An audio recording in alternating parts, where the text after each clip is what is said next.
है, बिकॉज अभी more women vote करते हैं देन मैन। इस पे और प्लेज आएंगे और फोकस रहेगा। हमने फिलहाल ट्रेंट, नेस्ले, टाइटन जैसे स्टॉक्स लिए हैं, बट जैसे गाबा साहब जिक्र कर रहे थे, इसमें भी काफ़ी पोटेंशियल है। मेरे ख्याल से जुलाई वाले बजट में वुमेन के ऊपर काफ़ी फोकस रहेगा। और तीसरा, एफएमजी ने क्या बोला कि प्राइवेट सेक्टर कैपेक्स की तरफ भी फोकस है। सरकार बोल रही है हमने काफ़ी सारा कैपेक्स किया, हमने डबल कर दिया है सरकारी कैपेक्स। प्राइवेट सेक्टर की बारी है। प्राइवेट सेक्टर कैपेक्स प्लेज और पब्लिक सेक्टर कैपेक्स पर तो थोड़ा अंतर है। हमारी जो सोच है फिलहाल कि हमने शांति गियर्स, ग्राइंडवेल, नॉर्टन जैसे कंपनीज में निवेश किया है, आरएचआई, मैग्नेसिटा में निवेश किया है, बट मेरे ख्याल से प्राइवेट सेक्टर कैपेक्स के प्लेस खोजने की भी टाइम आ गई है। ये ज़्यादा चले नहीं है लास्ट 3-4 साल में। सो इलेक्शन के उस पार थीम्स में ट्रांजिशन आएगा। आई थिंक मार्केट लीडरशिप में कुछ ट्रांजिशन आ सकती है। एक थोड़ा सा क्लैरिटी दे देता हूँ। आप दीवान साहब और गाबा साहब में कंफ्यूज हो गए थे शायद। हाँ प्रकाश, हाँ, क्योंकि 2 प्रकाश हैं हमारे पैनल में। तो खैर सौरभ, बहुत बहुत शुक्रिया हमारे साथ जुड़ने के लिए। एक काम करते हैं, जरा एक बार मार्केट पर नज़र डालते हैं। वीरो के पास चलते हैं, 2-3 ट्रेड्स लेते हैं, उसके बाद यहाँ पर आकर वापस पैनल में कुछ और चीज़ों को एड्रेस करेंगे। वीरो, कुछ ट्रेड्स हो जाए। शुक्रिया अनुज। एग्जैक्टली मानस यही पूछ रहे थे कि प्रकाश जी वहाँ कैसे चले गए। मैंने कहा नहीं, कोई वो कन्फ्यूजन है वहाँ पे। मानस, पहले मैं आपके पास ही आऊँगा। अब तक की जो आपकी रीडिंग है पोस्ट बजट, हम जो अभी डिस्कशन कर रहे थे, अभी तक सिर्फ बैंक निफ्टी और उसमें भी पीएसयू बैंक्स, एग्जैक्टली यही। बिल्कुल, देखिए वो पीएसयू बैंकिंग, आप एक सेक्टर के हिसाब से अगर हम देखें तो पीएसयू बैंकिंग और कुछ इंश्योरेंस कंपनीज जहां पर काफ़ी स्ट्रेंथ लग रही है। आई थिंक ये 2 सेक्टर ऐसे हैं जहां पर आई थिंक आज पूरे दिन आपको बाइंग देखने को मिल सकती है। और करेंट लेवल से भी Canara bank, bank of Baroda जैसे स्टॉक अच्छे खासे रिटर्न दे सकते हैं। ये बताइए, कैनरा बैंक, आशीष, कल हमने स्पॉटलाइट में भी जिक्र किया, ये पीएसयू, ये पीएनबी का जिक्र किया था, 116 भाव हो गया। अब आपको लग रहा है कि 120-25 के लिए पॉइज्ड है? एक बार अपना टेक्निकल व्यू दीजिएगा यहाँ पर। जी वीरेंद्र जी, पीएनबी बहुत अच्छा चार्ट प्लेस्ड है और जिस हिसाब से स्ट्रक्चर बना हुआ है पीएनबी का, कंटिन्यूसली इसमें आउट परफॉर्मेंस देखने मिल रही है। हमें लग रहा है ये यहाँ से भी वेल प्लेस्ड है एक अच्छी बड़ी रैली दिखाने के लिए। तो खरीदारी की जा सकती है इन लेवल्स पे भी पीएनबी में। जो स्टॉप लॉस मेंटेन करना है वो करीब करीब 107 रुपये का एक एसएल मेंटेन करना है और 130 रुपये तक के टारगेट्स के लिए इसमें पोजीशन बनाई जा सकती है। ओके राकेश जी, मैं भी स्क्रीन रीडिंग कर रहा हूँ, अभी तक पीएसयू बैंक्स के सिवा कुछ इमर्ज नहीं हुआ फ्रैंकली स्पीकिंग। मिड कैप्स सरक रहे हैं, अगर आप देखें डीएलओ की तरफ जाते हुए। कोई पुट ऑप्शन का विकल्प किसी मतलब मिड कैप की स्क्रिप्ट में डेरिवेटिव की, या फिर कोई शॉर्टिंग कैंडिडेट आपके पास है इस वक्त?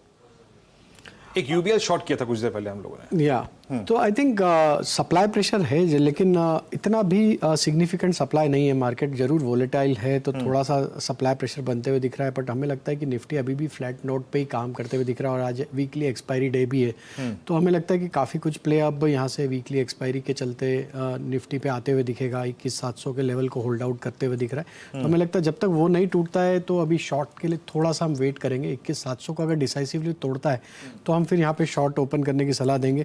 बट हमें लगता है बिल्कुल पीएसयू बैंक में यहाँ पे फोकस करना चाहिए। ऑलरेडी आप डिस्कस कर चुके हैं। हमें लगता है कैश सेगमेंट में bank of India, union bank, ये 2 स्टॉक भी काफ़ी अट्रैक्टिव लग रहे हैं पीएसयू बास्केट से। और हमें लगता है बैंक ऑफ इंडिया यहाँ पे एक अच्छा मोमेंटम कंटिन्यू करते हुए दिख रहा है। इसमें हम एक्सपेक्ट कर रहे हैं टारगेट 155 तक आते हुए दिख सकते हैं।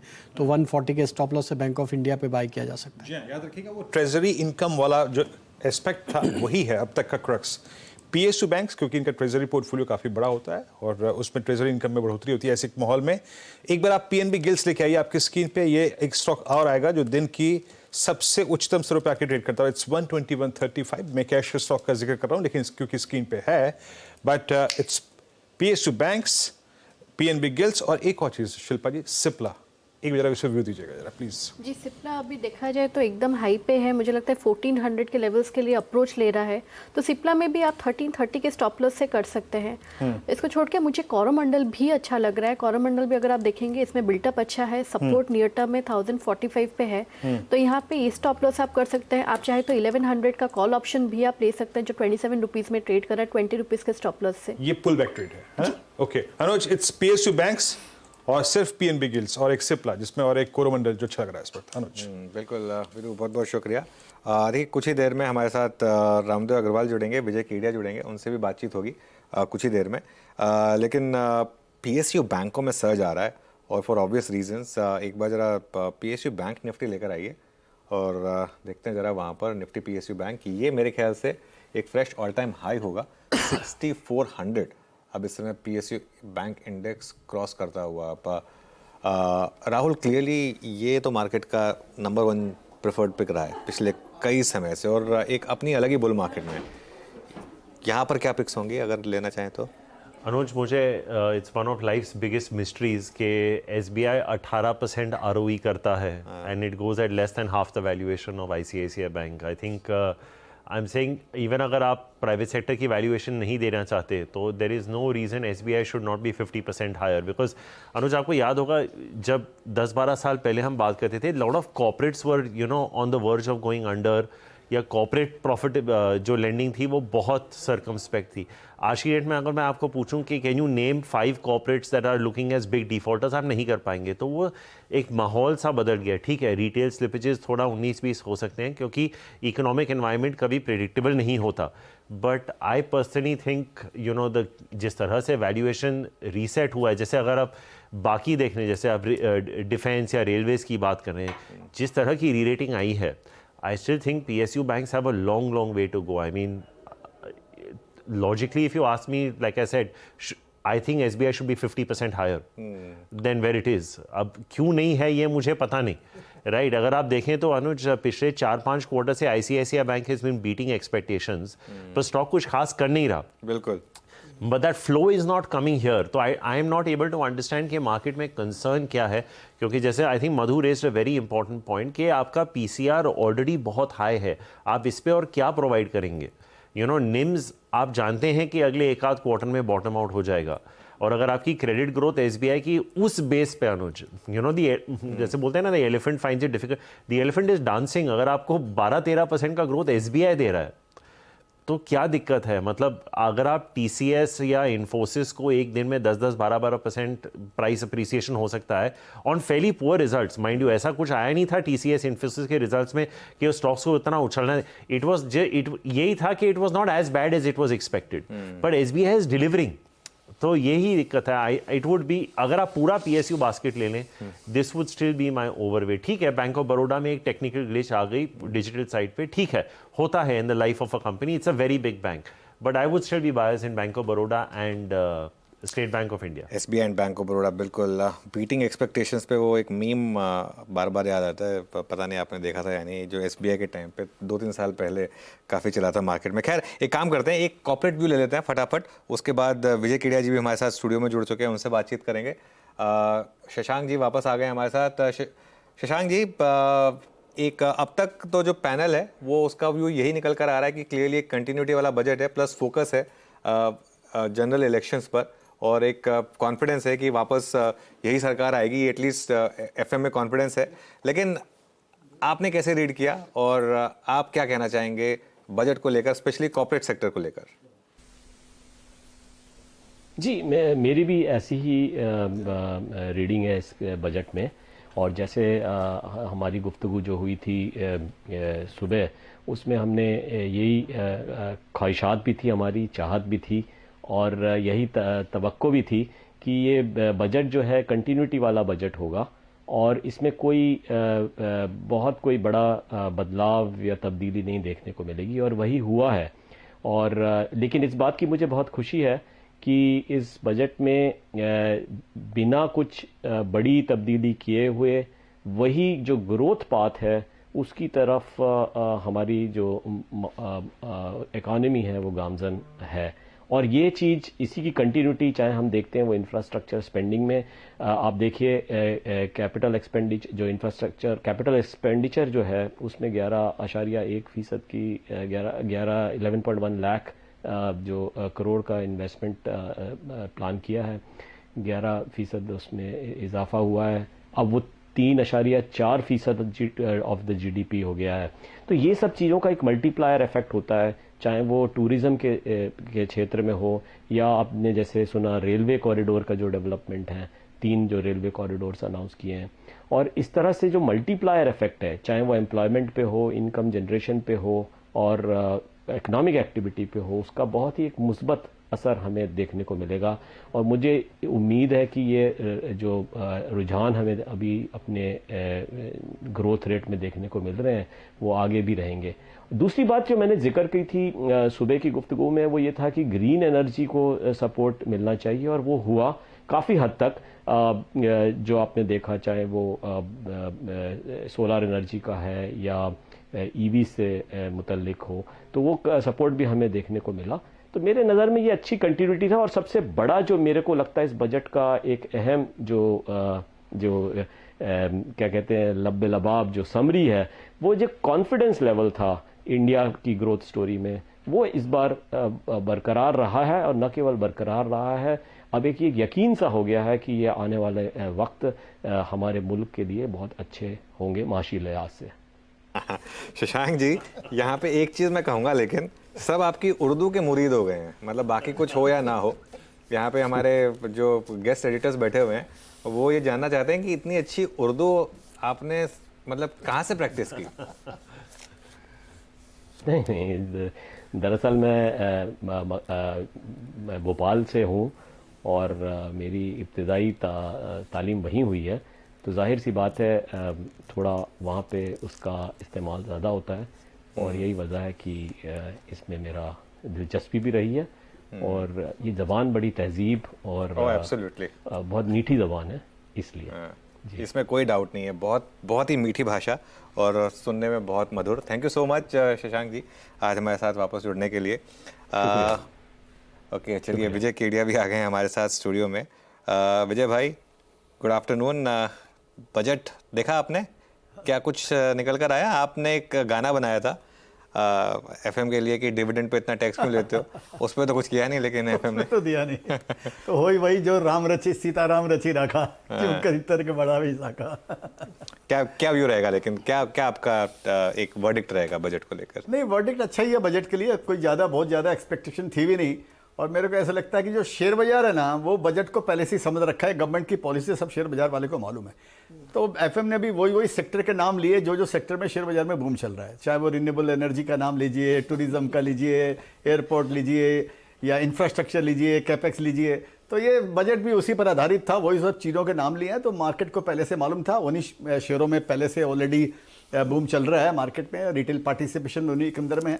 तो आउट था, मतलब है मार्केट लिए पर्चा आउट हो गया था। हाँ, पर्चा आउट हो गया, तो जो लोग सोचते थे वो वैसा ही हुआ। तो अच्छी बात है, ठीक है। अब ये तो एक इवेंट था और गया, कोई बात नहीं।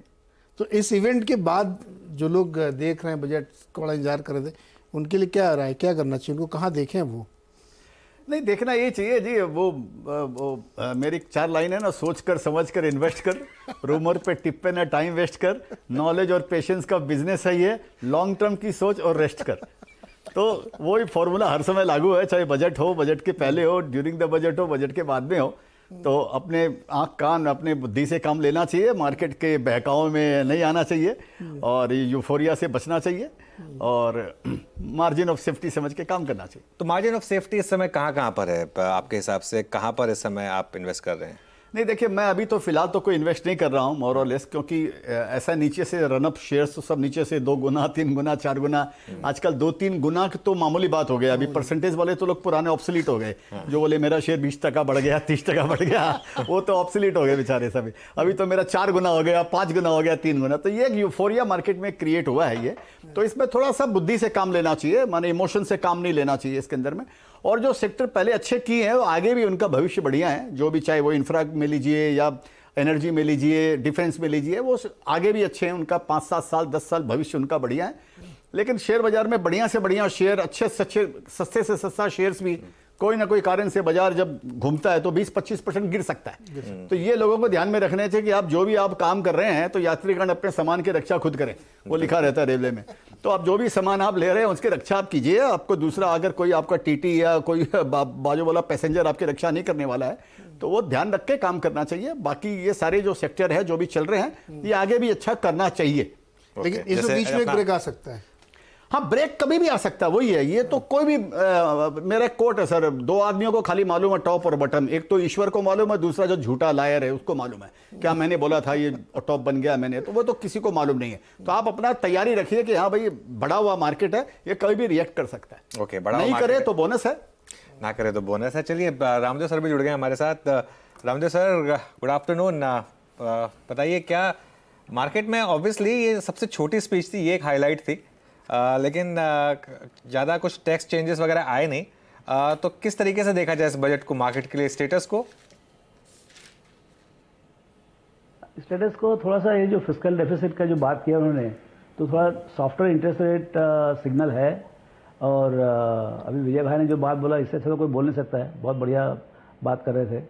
सो वही है कि बाजार में जो एक्साइटमेंट चल रहा है ऑलरेडी, वो आज के इससे रुकने वाला नहीं है। मतलब जो बजट में कुछ ऐसा कोई भी डिस्टर्बिंग चीज़ नहीं है जिसके कारण से कल जो हो रहा था वो आज नहीं होगा। सो मेरे ख्याल से जो रिटेल का जो एक्सपांशन है वो एक बहुत बड़ा फोर्स है। I think that is much bigger than the budget itself, कि आप 4 मिलियन कस्टमर हर महीने आ रहे हैं, तो वो जो एक्सपांशन है उसके कारण से जो बाजार में जो 2 गुना 3 गुना 4 गुना जो शेयर्स हो रहे हैं, I think that is the excitement and that show continues.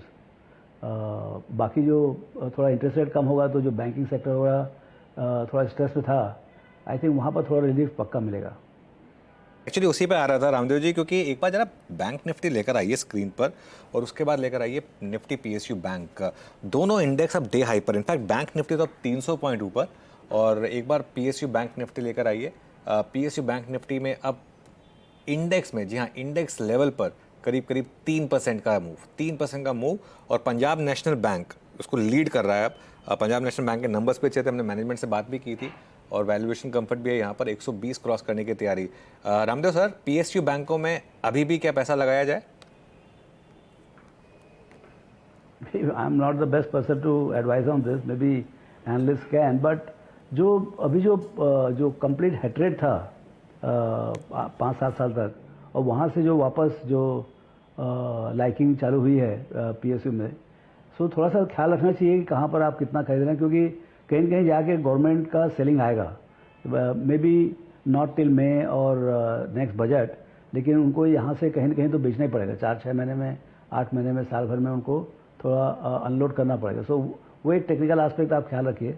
बाकी तो जो फंडामेंटल इम्प्रूवमेंट है का, जो बैंक्स के जो रिकवरी हो रही है, एनपीए कम होते जा रहे हैं, उसके कारण से उनका प्रॉफिटेबिलिटी बढ़ते जा रहा है, क्रेडिट ग्रोथ अच्छा है, तो वो सब चीज़ें हैं। और अंडर वैल्यूएशन था, खास बात ये है बहुत सस्ते से, बिलो बुक था, 0.8 बुक था, 0.7 बुक था, तो वो वापस एक रिवर्जन टू मीन हो रहा है। आप प्राइवेट सेक्टर बैंक्स को 2 टाइम्स 3 टाइम्स 4 टाइम्स बुक दे रहे हैं, और ये सब public sector bank below 1 book था, तो वो एक जो रिवर्जन टू मीन हो रहा है वो काम अभी चालू है। मेरे लगता है थोड़ा और जैसे जैसे बैंक के परफॉर्मेंस आते जाएंगे वो मोमेंटम चालू रहेगा, अर्निंग्स भी आएगा और थोड़ा री रेटिंग भी होगा।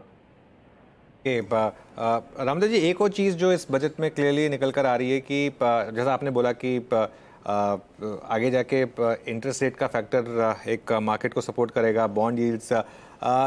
मार्केट में इस समय आपको लगता है कि यहाँ से, क्योंकि लोगों के पास ज़्यादा एवेन्यूज़ है नहीं शायद इन्वेस्टमेंट के लिए, एक अगले 1 साल में, और कंसिडरिंग पॉलिटिकल स्टेबिलिटी भी रहने वाली है, 1 साल में मार्केट में थोड़ा एक मेल्ट अप या थोड़ा सा एक क्या बोलते हैं उसको, बबल फॉर्मेशन का रिस्क रहेगा, खासतौर से ब्रॉडर मार्केट में? बबल तो दिखाई दे रहा है काफ़ी जगह, ऑलरेडी बबल प्रोपोर्शंस हैं ऑलरेडी कई जगह, लेकिन यदि बाजार जिससे अर्निंग्स ग्रोथ होती है, मेरे ख्याल से अर्निंग्स ग्रोथ यदि मान लो 15-17% होता है, अभी तक का जो निफ्टी का अर्निंग्स ग्रोथ है इस क्वार्टर में वो करीब 17-18%, तो यदि बाजार 15 से 20% बढ़ता है तो ऐसा कोई बहुत ज़्यादा मतलब एक्सप्लोजिव नहीं होगा। उससे क्या होगा कि करेक्शन होगा तो भी 10-15% का करेक्शन होगा, बहुत ज़्यादा करेक्शन नहीं होगा। वो एक इन्वेस्टर के लिए इजी है ऑब्जॉर्व करने का।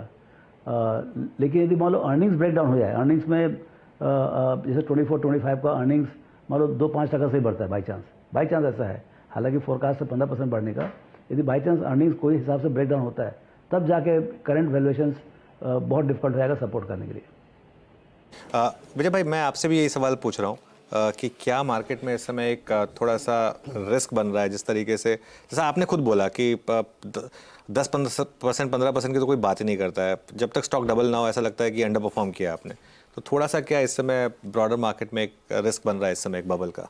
नहीं, ऑफ कोर्स बन रहा है, लेकिन हम मार्केट की अगर बात करते हैं तो जैसे समझिए 6000 स्क्रीन फॉर एग्जांपल, तो हम एक वाइड रेंज की बात कर रहे हैं, तो कुछ पॉकेट में जरूर मार्केट के अंदर में फ्रॉथ है, और ये आगे पीछे कम होना भी है। और इंडेक्स की जो चाल है ना, वो चाल आपको ये बात बता रही है। आप सोचिए एक ज़माने में थोड़ा दिन पहले, 1 साल पहले 600-700 पॉइंट अगर इंडेक्स गिर जाता था, सेंसेक्स की बात कर रहे हैं, तो ऐसे लगता था 600-700 पॉइंट गिर गया।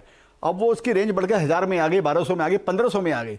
अब 1500 2 या 3 बार ऐसा हुआ कि 1500 सेंसेक्स गिरा और उसके बाद में रिकवर हुआ। ये अपना बता रहा है कि अब जब तक ये गिरेगा ना, तो 1500 पॉइंट ही गिरेगा, ये 4000-5000 पॉइंट एक साथ में जाएगा। मालूम पड़ा 1500 आज गया, 1500 कल गया, 1500 परसों गया। इसके लिए प्रिपरेशन करना चाहिए।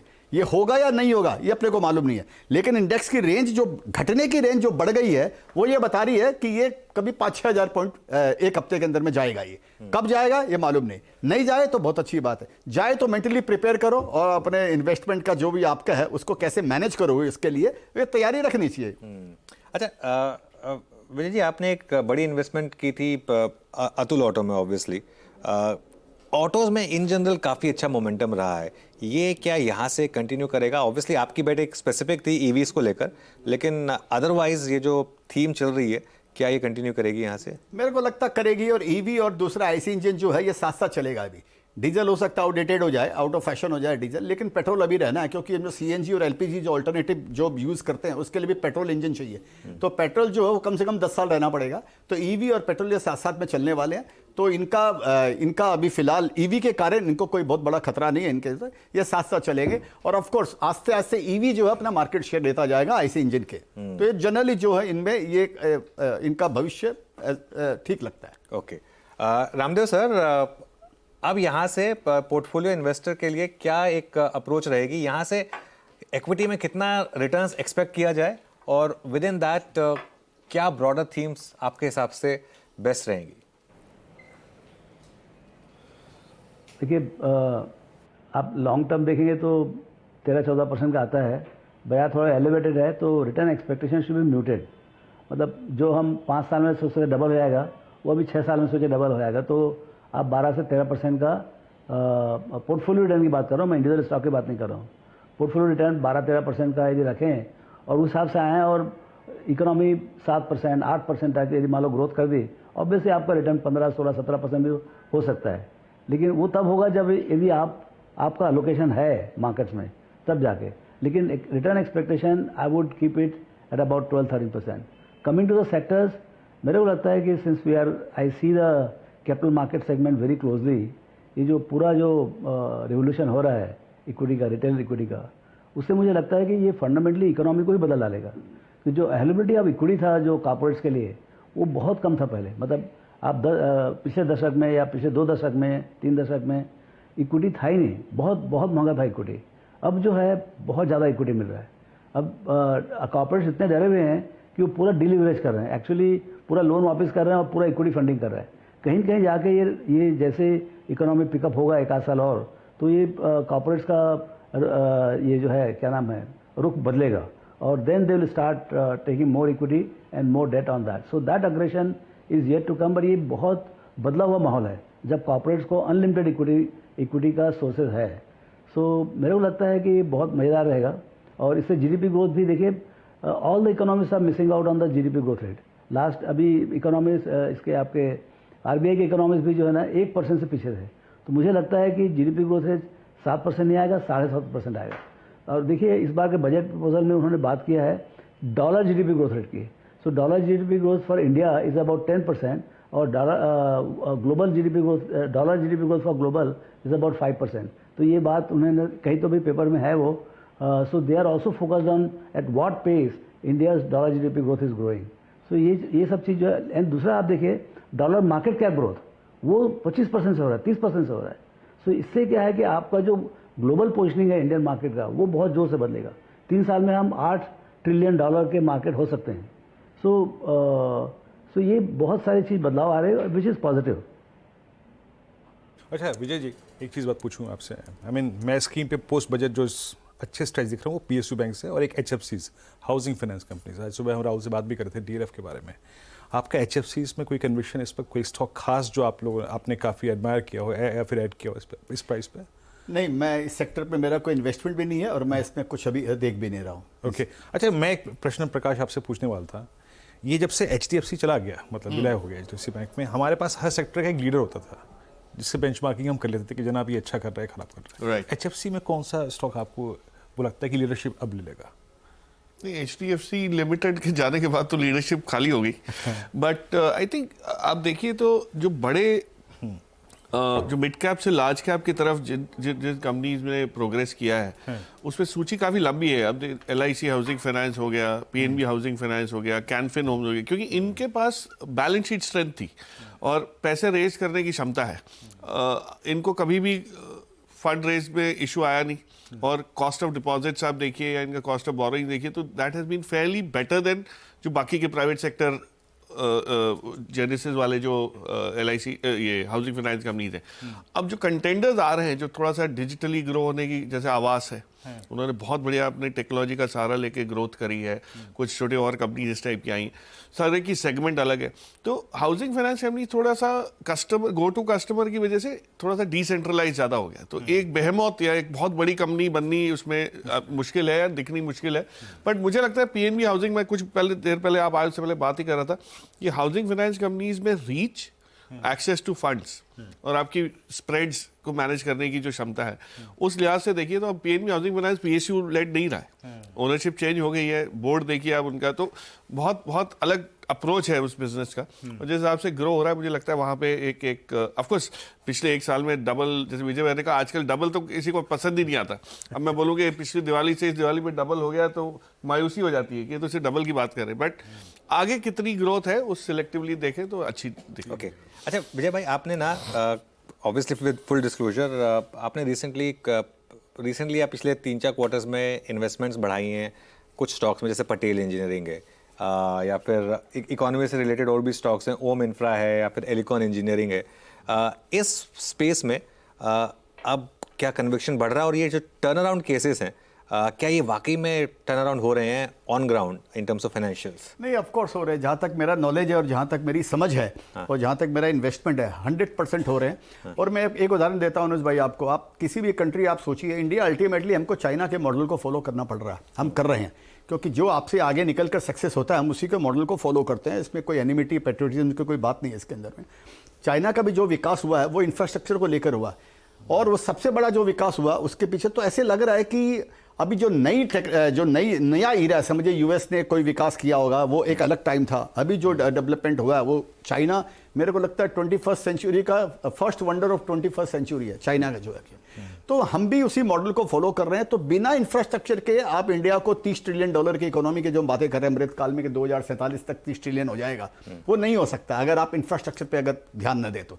अभी एक जगह पढ़ रहा था, शायद इंडिया के अंदर में जो रोड नेटवर्क है वो सेकंड हाईएस्ट है वर्ल्ड के अंदर में आफ्टर यूएस, और चाइना के आगे निकल गया अगर ऐसा कोई डेटा आया ऐसा।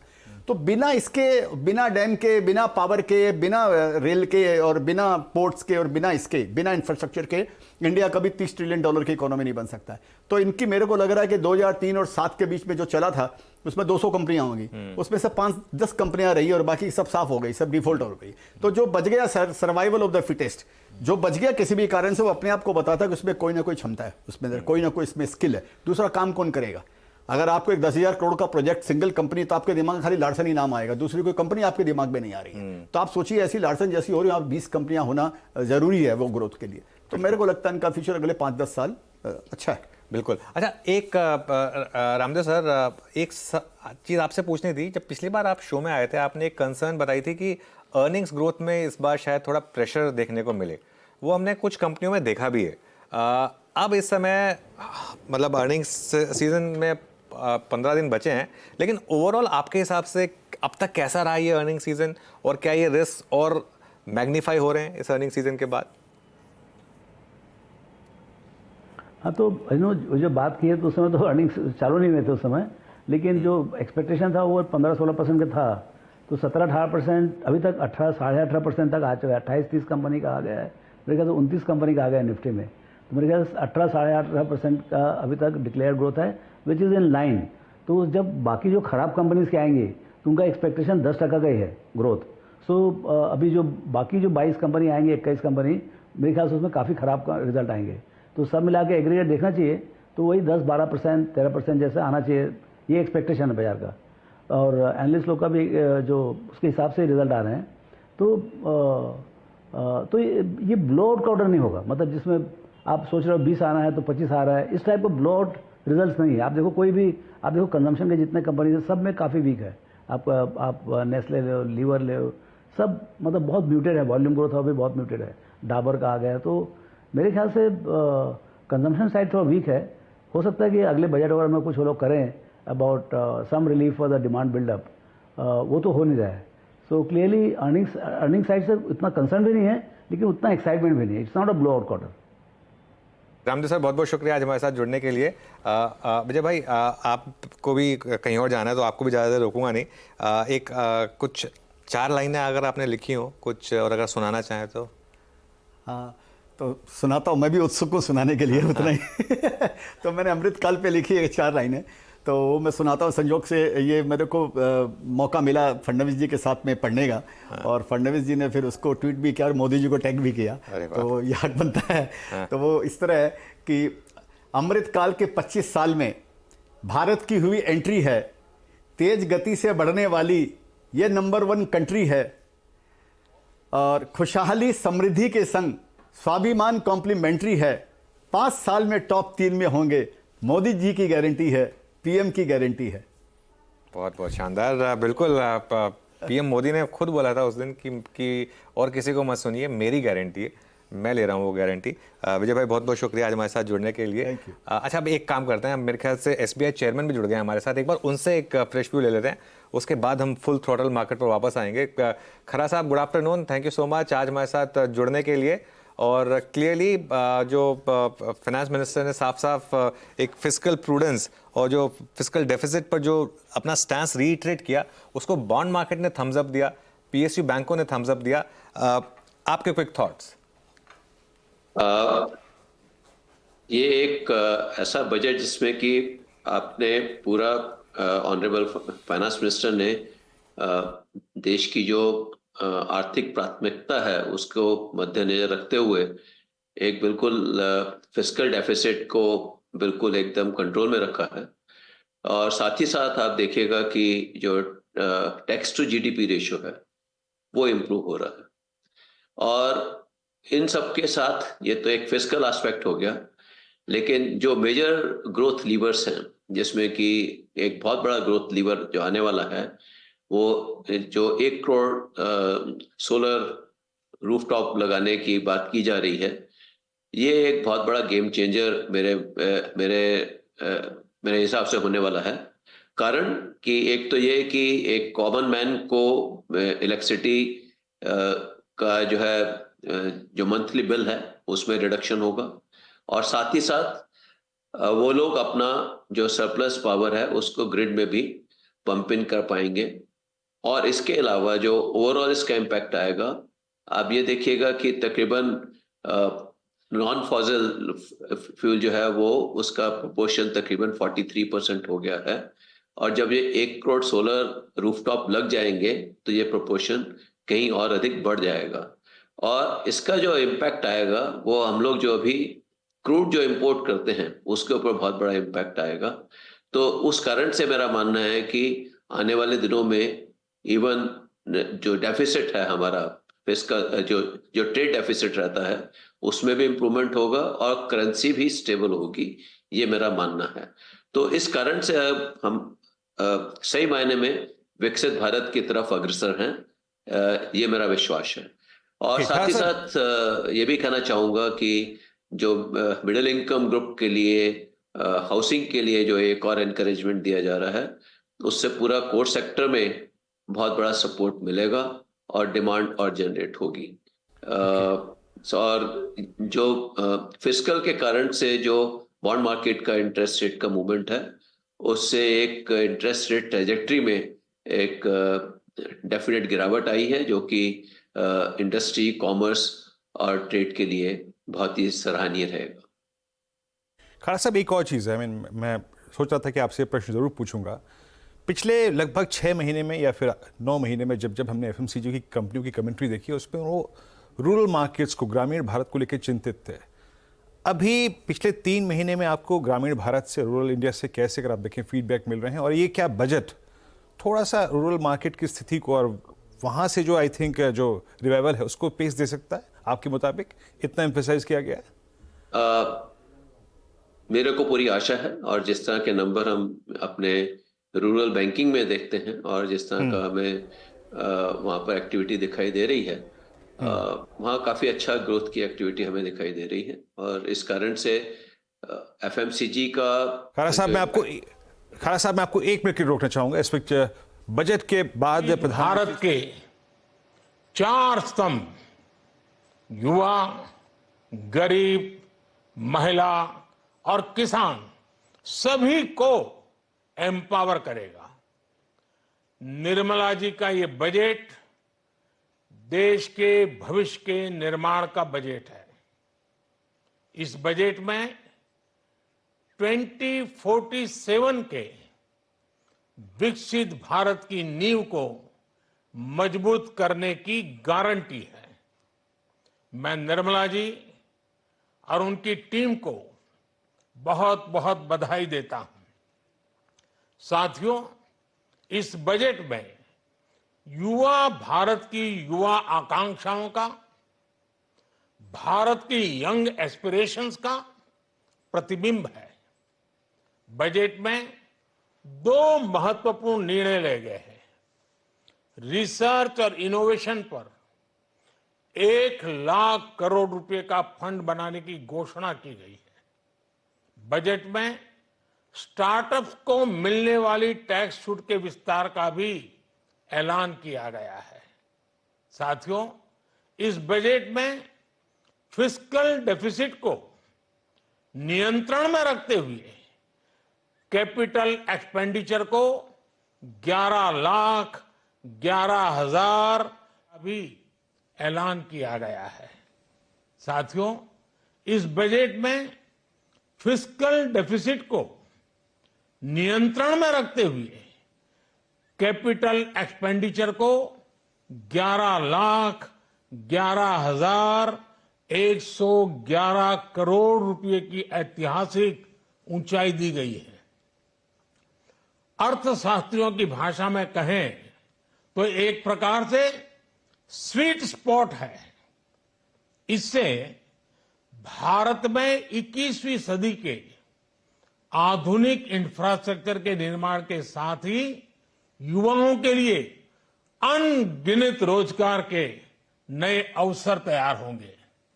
बजट में वंदे भारत स्टैंडर्ड की 40,000 आधुनिक बोगियां बनाकर उन्हें सामान्य यात्री ट्रेनों में लगाने का ऐलान किया गया है। इससे देश के अलग अलग रेल रूट पर करोड़ों यात्रियों में आरामदायक यात्रा का अनुभव बढ़ेगा। साथियों, हम एक बड़ा लक्ष्य तय करते हैं, उसे प्राप्त करते हैं और फिर उससे भी बड़ा लक्ष्य अपने लिए तय करते हैं। गरीबों के लिए हमने गांवों और शहरों में 4 करोड़ से अधिक घर बनाए। अब हमने 2 करोड़ और नए घर बनाने का लक्ष्य रखा है। हमने 2 करोड़ महिलाओं को लखपति दीदी बनाने का लक्ष्य रखा था। अब इस लक्ष्य को बढ़ाकर 3 करोड़ लखपति दीदी बनाने का कर दिया गया है। आयुष्मान भारत योजना ने गरीबों की बहुत मदद की है। अब आंगनवाड़ी और आशा वर्कर, उन सबको इस योजना का लाभ मिलेगा। साथियों, इस बजट में गरीब और मध्यम वर्ग को एम्पावर करने, उनके लिए आय के नए अवसर बनाने पर भी बहुत जोर दिया गया है। रूफटॉप सोलर अभियान में 1 करोड़ परिवारों को सोलर रूफटॉप के माध्यम से मुफ्त बिजली प्राप्त होगी। इतना ही नहीं, सरकार को अतिरिक्त बिजली बेचकर लोगों को 15 से 20 हजार प्रति वर्ष की आय भी होगी और ये हर परिवार को होगी। साथियों, आज जिस इनकम टैक्स रेमिशन स्कीम की घोषणा की गई है, उससे मध्यम वर्ग के करीब 1 करोड़ लोगों को बड़ी राहत मिलेगी। पिछली सरकारों ने सामान्य मानवी के सिर पर दशकों से ये बहुत बड़ी तलवार लटका कर रखी थी। आज इस बजट में किसानों के लिए भी बहुत महत्वपूर्ण और बड़े निर्णय लिए गए हैं। नैनो डीएपी का उपयोग हो, पशुओं के लिए नई योजना हो, पीएम मत्स्य संपदा योजना का विस्तार हो और आत्मनिर्भर ऑयल सीड अभियान हो। इससे किसानों की आय बढ़ेगी और खर्च कम होगा। मैं एक बार फिर सभी देशवासियों को इस ऐतिहासिक बजट के लिए शुभकामनाएं देता हूं। बहुत बहुत धन्यवाद। जी हाँ, ये आप प्रधानमंत्री को सुन रहे थे। ठीक बजट स्पीच के बाद उन्होंने इस बजट में जो भी मुख्य बातें केंद्रित थीं, जिस पे उसका एक बार फिर से अगर आप देखें तो यहाँ पे उस पर फोकस करते प्रधानमंत्री। बहरहाल निफ्टी वहीं पर ही है जहां पर आई थिंक पोस्ट स्पीच जिस हमने ट्रेजेक्ट्री को लिखा था 21,731। खारा साहब, मैं माफ़ी चाहूँगा बट पीएम का स्टेटमेंट था तो आप ये वार्तालाप को बीच में स्थगित करना पड़ा। मैं रूरल इंडिया के बारे में सर आपसे पूछ रहा था और इस बजट का इम्पैक्ट, उस प्रश्न के उत्तर को आप प्लीज पूरा करें सर। हाँ, मेरा ये मानना है कि जैसा हम रूरल इंडिया में जो गतिविधि देख रहे हैं और जिस तरह की ग्रोथ अपॉर्चुनिटीज हम देख रहे हैं, मैं आशा करता हूं कि उसमें इस बजट के माध्यम से जो अभी नए अनाउंसमेंट्स किए गए हैं और अधिक उसमें उन सब एफर्ट्स को गति मिलेगी और उसमें और अधिक इकोनॉमी इंप्रूव होने की आशा है और उसमें प्रॉस्पेरिटी भी का इम्पैक्ट भी दिखाई देगा, ऐसा मेरा मानना है। सर एक और चीज़ है, जो रोड मैप वित्त मंत्री ने इस वक्त रखा है, और चाहे वो बोरोइंग प्रोग्राम हो, चाहे वो फिस्कल डिफिसिट टारगेट्स रखे गए हों, सबको देखते हुए 2024 वर्ष 2024 को हम एक ऐसा वर्ष मान के चल रहे हैं कि जिसमें हमें रेट में एक सब्सटेंशियल कटौती देखने को मिलेगी। आपके अनुमान के मुताबिक जिस प्रकार का बोरोइंग प्रोग्राम रखा गया है और जिस प्रकार के फिस्कल टारगेट्स रखे गए हैं, वो इस रोड मैप को और कितना मजबूत कर देते हैं? मतलब एक सब्सटेंशियल रेट कट के लिए 2024 कितना पर्याप्त लग रहा है आपको? वो इसको एक पूरा सपोर्ट देंगे कि आप इंटरेस्ट रेट कट जो होंगे उसके लिए एक बहुत बड़ा एक एटमॉस्फेयर क्रिएट होगा।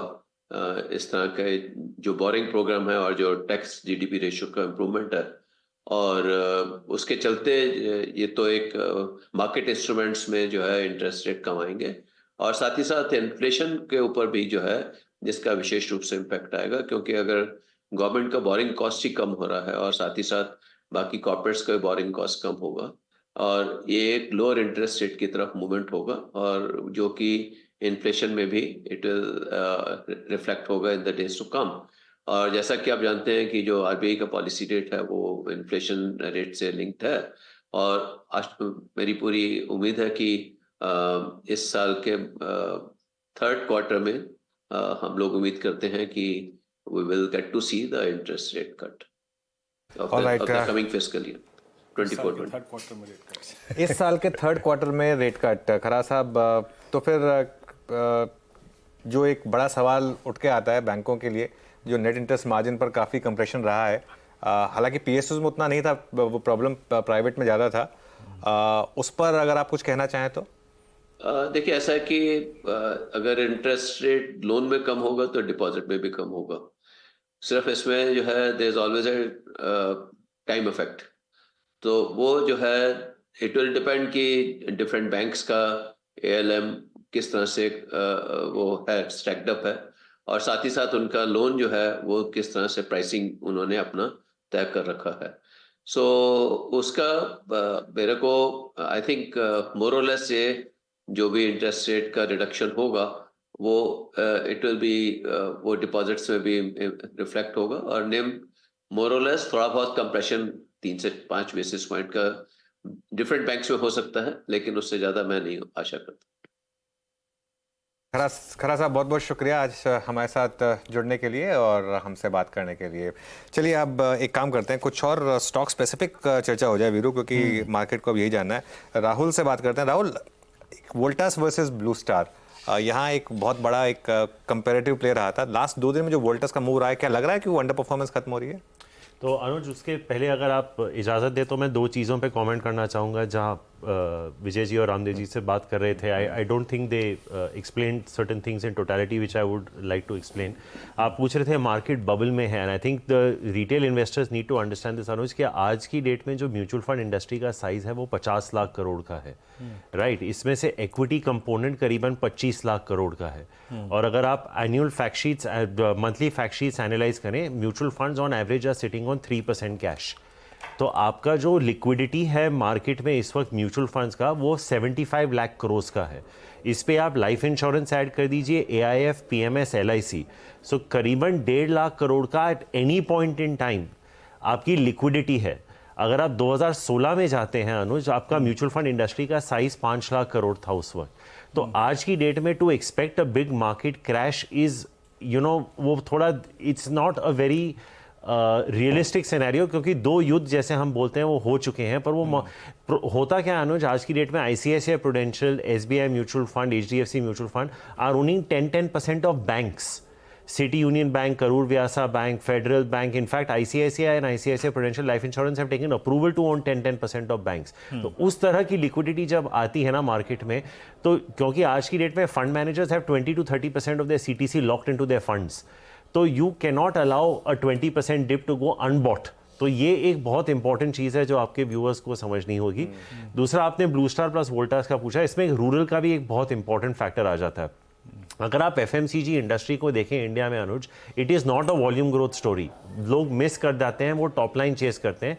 It is a margin story. अगर आप लीवर का भी 10 साल का देख लें, 300 से 3000 क्यों हुआ था?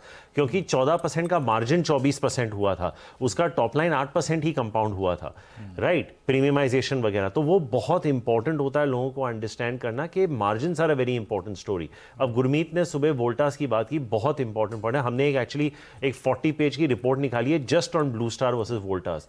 Voltas has lost market share. अभी क्या हो रहा है कि डाइकिन ने काफी समय से प्राइस कट्स किए हैं, Voltas has been forced to वो प्रीमियम डिफरेंस रखना है, तो उसका मार्केट शेयर इंपैक्ट आया। अब प्रॉब्लम ये है अनुज कि अगर Voltas also starts cutting prices, margin impact भी आएगा।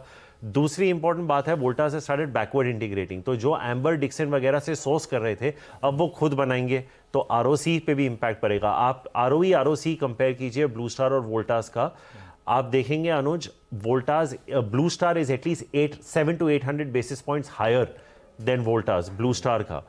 कैश फ्लो सिमिलर है, मार्जिन प्रोफाइल सिमिलर है, लेकिन जो ब्लू स्टार है वो रूम एसीज में FY12 में आया था, पिछले 12 साल में 14% का मार्केट शेयर गेन कर चुका है। तो आई पर्सनली थिंक अगर आप दोनों के स्टॉक्स को देखें, आज की डेट में करीबन 35 to 40 टाइम्स के वैल्यूएशन पे चल रहे हैं। मैं आज भी, हालांकि हमने फिलहाल ये ऑफिशियली डाला नहीं है, लेकिन I be very comfortable today giving Blue Star a 20% higher multiple than Voltas. अगर आप प्राइस चार्ट भी देख लें, Blue Star has outperform Voltas, but there are these specific reasons that they have done it, and they have managed the distribution and penetration into Tier 2, Tier 3 cities as well. So I think this outperformance can continue, is my sense, and I would be a buyer at Blue Star into every dip that the stock offers. Okay, चलिए राहुल, बहुत बहुत शुक्रिया आज हमारे साथ जुड़ने के लिए और हमसे बात करने के लिए। राहुल ने कितनी अमाउंट बताई थी set aside by mutual funds, कितना था? Around 3% cash. आप फैक्ट शीट्स, आप श्योर आपके रिसर्च टीम में कोई भी कर सकता है। 3% एवरेज कैश है। म्यूचुअल फंड इंडस्ट्री का साइज 50 लाख करोड़ है, उसमें से 25 लाख करोड़ का आपका इक्विटी है, तो 75,000 crore is lying idle to buy into anything. तो जैसे हम अनुज के साथ एडिटर्स राउंड टेबल पे उस दिन डिस्कस कर रहे थे कि स्टॉक अगर बजाज फाइनेंस हो, HDFC बैंक हो, जो 20% गिरता है, you have to buy it. ये स्थिति 2016 में नहीं थी, वो मार्केट बदल चुका है। इसीलिए जैसे आपके दूसरे गेस्ट भी कह रहे थे, आज कोई डबलर नहीं पूछता, मल्टी बैगर पूछता है। आप देख लीजिए Veeru, the amount of stocks that SBI, ICICI and HDFC mutual fund own 10% of, आप हैरान हो जाएंगे। आप इसका एक एनालिसिस कीजिए, how many stocks to just these 3 mutual funds own 10% of, it will be a record. मेरे हिसाब से ये 3 फंड्स को मिलाएंगे करीबन आपको 100 स्टॉक्स मिल जाएंगे। और बैंक्स का मार्केट कैप कम नहीं है, इंडसइंड बैंक इज ओन 10% बाय 1 म्यूचुअल फंड। अच्छा, एक हाँ बिल्कुल, एक राहुल बहुत इंटरेस्टिंग ब्रेकिंग न्यूज़ आ रही है इस समय, उस पर मैं फोकस करना चाह रहा था। ऑयल मार्केटिंग कंपनीज डिफर करेंगे अपने फंड रेजिंग प्लान्स को टू FY25, और उसका एक कारण ये भी हो सकता है कि ज़रूरत नहीं है उनको, जिस तरीके की यहाँ पर कैश इनफ्लोज रहे हैं ऑयल मार्केटिंग कंपनीज का, जिस तरीके का बिजनेस रहा है, आपने प्रॉफिटेबिलिटी देखी है ऑयल मार्केटिंग कंपनीज की, काफ़ी शानदार रही है वहाँ पर। सॉरी, ये थोड़ा सा इंपॉर्टेंट न्यूज़ थी तो इसके लिए सोचा इसको एड्रेस किया जाए। एक बार जरा ऑयल मार्केटिंग कंपनीज के शेयर्स देख लेते हैं। कुछ ज़्यादा खास मूव है नहीं यहाँ पर, लेकिन प्रकाश, कोई व्यू इन पर, HPBP IOC पर, इन प्राइसेस पर? नहीं, व्यू तो होल्ड का है कंटिन्यू, बट इनके पास तो डिविडेंड देने की क्षमता है, तो इनको तो कैश रेज करने की कोई वही नहीं है। बट कुछ स्पेसिफिक प्रोजेक्ट्स ग्रीन हाइड्रोजन को लेके जो आएंगे, उसके लिए हो सकता है आपको कैपिटल रेज की जरूरत पड़ेगी, but I think it is still some time away. So IOC हमने 90 रुपए पे 10% की डिविडेंड यील्ड पे ढूंढा था, बात भी हुई थी 1-2 बार। वो इसीलिए था कि यहाँ पे वैल्यू थी, और अभी भी है। इनके PE मल्टीपल्स में कोई एक्सपेंशन बहुत ऐसा तो हुआ नहीं है, वो 2.5 पे थे, अब 5 पे होंगे या 4 पे होंगे। बट और IOC के जो अभी हाल में नंबर्स आए, उससे आपको दिख रहा है कि इनकी क्षमता प्रॉफिट कमाने की, प्रॉफिट देने की काफ़ी स्ट्रॉन्ग है और सेक्युलर है। ये नहीं कि वन ऑफ जैसा कोई इसमें आ गया इस वजह से हुआ। तो मेरे हिसाब से तो डेफिनेटली होल्ड है जिनके पास पोर्टफोलियो में है, और डिप्स पे इनको ऐड भी किया जा सकता है। ये एक ही सेक्टर है अनुज और वीरू जिसकी डिविडेंड यील्ड और free cash flow yield PE से ज़्यादा है मार्केट में, और कोई ऐसा सेक्टर नहीं मिलेगा आपको जहाँ से फ्री कैश फ्लो यील्ड और डिविडेंड यील्ड PE से ज़्यादा है। अच्छा, मैं एक प्रश्न पूछूं आपसे राहुल। सुबह मैंने जब आपसे पूछा था DLF के बारे में, आपने कहा था कि नहीं, मैं उसको एंसिलरी या फिर होम इंप्रूवमेंट से खेल लूँगा। एक इंसिडेंट हुआ था पॉलीकैब के साथ पिछले 3 महीने में, है ना? उसके बाद कोई और स्टॉक जिसके थ्रू आप इस स्पेस को चेस करना चाहिए? अगर मैं आपसे पूछूं कि वो स्टॉक का नाम क्या होगा जिसके जरिए आप खेलना चाहें? देखिए, जब तक और अनुज और मेरी इस पे काफ़ी चर्चा हुई है, Polycab has not been implicated.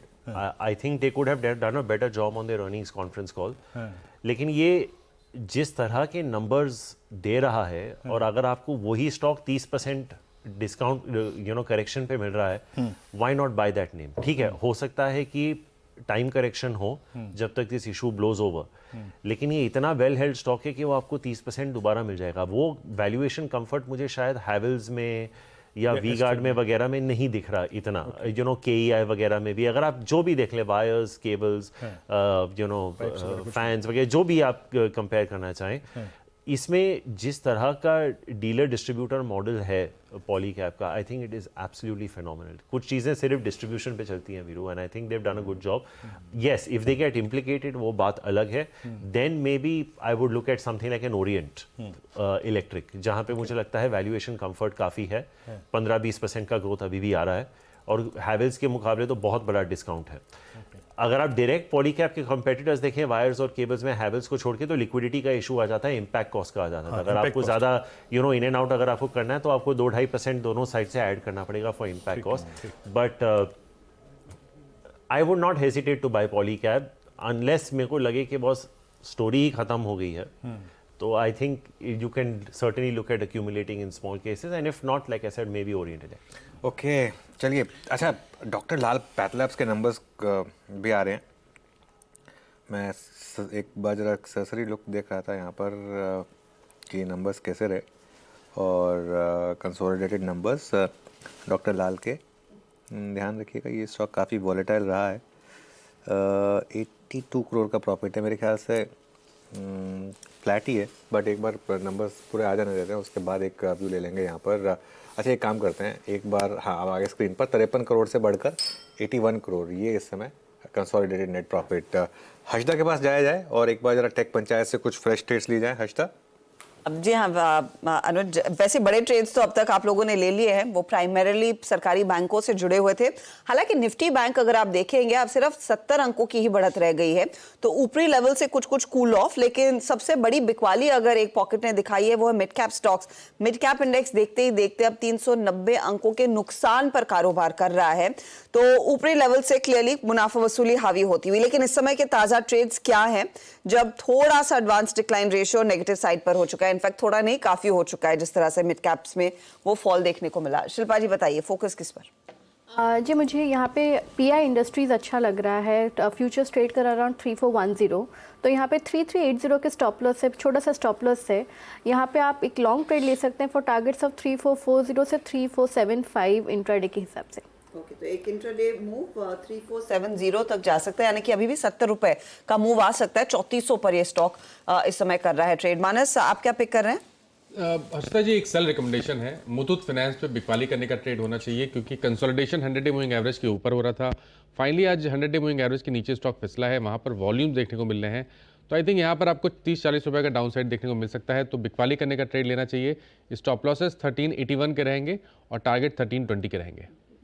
1320 के लिए मुथूट में बिकवाली बनती है। काबा जी, क्या आप स्पॉट कर रहे हैं? मुझे जो स्टॉक पसंद है इस वक्त वो है कंटेनर कॉर्पोरेशन ऑफ इंडिया।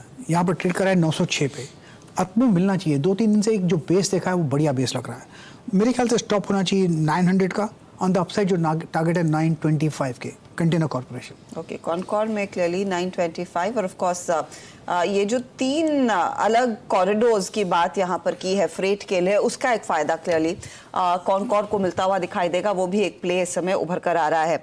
आशीष बेहती, तेजी मंदी तेजी की तरफ, लेकिन एक कॉन्ट्रा ट्रेड है। HDFC लाइफ में खरीदारी की सलाह है। पूरे लाइफ इंश्योरेंस सेक्टर में अच्छा मोमेंटम बना हुआ है। SBI लाइफ हमने ऑलरेडी डिस्कस किया और उसके टारगेट्स भी ऑलरेडी अचीव हो चुके हैं। HDFC लाइफ में मैसिव गिरावट थी और एक बजट के रिलेटेड एक फियर ज़रूर था, क्योंकि लास्ट ईयर आपको याद रहेगा इसमें सारे इंश्योरेंस में गिरावट देखने मिली थी आफ्टर बजट। स्टॉक 4 दिनों से एक लेवल पे ही कंसोलिडेट कर रहा और 575 का जो लो है उसे ब्रेक नहीं कर रहा था, आज भी वहीं से बाउंस बैक दिया है, तो खरीदारी की सलाह रहेगी। हमें लग रहा है अभी इसमें मोमेंटम और बढ़ता हुआ देखने मिल सकता है और 600 और 605 तक के लेवल्स इसमें देखने मिल सकते हैं। एक शॉर्ट कवरिंग विजिबल है 575 का, इनफैक्ट थोड़ा सा ट्रेल कर ले 577 का एक स्टॉप लॉस लगाकर खरीदारी की जा सकती है इसमें। ओके, तो 600-605 की तरफ बढ़ता हुआ ये काउंटर। इनफैक्ट आज सुबह में ही हम लोग चर्चा कर रहे थे वो इंश्योरेंस कंपनियों में, SBI लाइफ और अब HDFC लाइफ में एक अच्छी खासी अपॉर्चुनिटी। अच्छा, बाय द वे, वो डॉक्टर लाल पैथलैब्स के नंबर्स खराब नहीं है, लेकिन स्टॉक रिएक्ट बिल्कुल नहीं कर रहा, एकदम शांत है, हल्की सी नेगेटिव टेरिटरी में ट्रेड करता हुआ। इस बीच आपके लिए मैं निफ्टी बैंक स्क्रीन पर लाना चाहूंगी, और निफ्टी बैंक के कॉन्ट्रीब्यूटर्स प्लीज दिखाइएगा, क्योंकि यही सबसे बड़ा ट्रेड है आज। सबसे बड़ा तेजी मंदी का प्ले बैंकिंग स्टॉक्स में ही देखने को मिला है। तो जहां सरकारी बैंकों में खरीदारी अच्छी खासी थी, निफ्टी बैंक के कंट्रीब्यूटर्स में आपको अब दिखाई देगा। ICICI बैंक ऊपरी लेवल से कुछ कुछ दबाव में आ रहा है, कोटक, आपका IDFC फर्स्ट बैंक और बंधन में प्रेशर देखने को मिल रहा है, लेकिन SBI, PNB जैसे काउंटर्स तेजी की तरफ ही बैठे हुए हैं। शिल्पा, निफ्टी बैंक के इस मूव को कैसे पढ़ना चाहिए, या फिर हम ज्यादा ओवर रिएक्शन देख रहे हैं कंसिडरिंग आज वो बड़े इवेंट का दिन वैसे भी है? पे अगर हर्षिता जी देखेंगे, निफ्टी बैंक एक 46,500 का रेजिस्टेंस था जो हम लोग शुरू से बात कर रहे हैं, तो वहीं पे एक छोटा सा हमने देखा है प्रॉफिट बुकिंग सिनेरियो।